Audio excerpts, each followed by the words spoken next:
பால்காரர் daily அவர் செய்கிற பட்டரை பக்கத்தில் இருக்க ஒரு பேக்கரிக்கு 1 கிலோக்கு வித்துட்டு இருந்தாரு. அப்போது ஒரு நாள் பேக்கரிக்காரருக்கு சந்தேகம் வந்து அந்த பட்டரை வெயிட் போட்டு பார்க்குறாரு. அப்போ பார்த்தா அது 1 கிலோக்கு ரொம்ப கம்மியாக இருக்குது.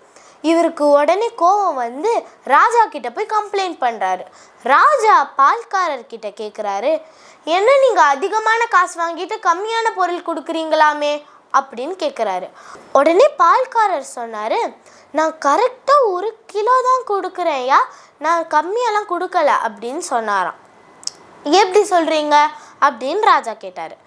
இப்போ பால்காரர் சொல்கிறாரு, டெய்லி ஈவினிங் என் பையன் போய் அவரோட பேக்கரியிலேருந்து தான் 1 கிலோ பிரெட் வாங்கிட்டு வருவான், அதுக்கு இணையாக தான் நான் வந்து பட்டர் அவருக்கு கொடுக்குறேன் அப்படின்னு சொன்னாராம். உடனே இவங்க டெஸ்ட் பண்ணி பார்க்குறாங்க. உடனே அந்த பேக்கரிக்காரருக்கு முகமே மாறிடுச்சான். ராஜா வந்து அந்த பேக்கரிக்காரருக்கு தண்டனை கொடுத்துட்டாராம். இப்போ இந்த கதையோட மாரல் என்னன்னு சொல்லுங்க.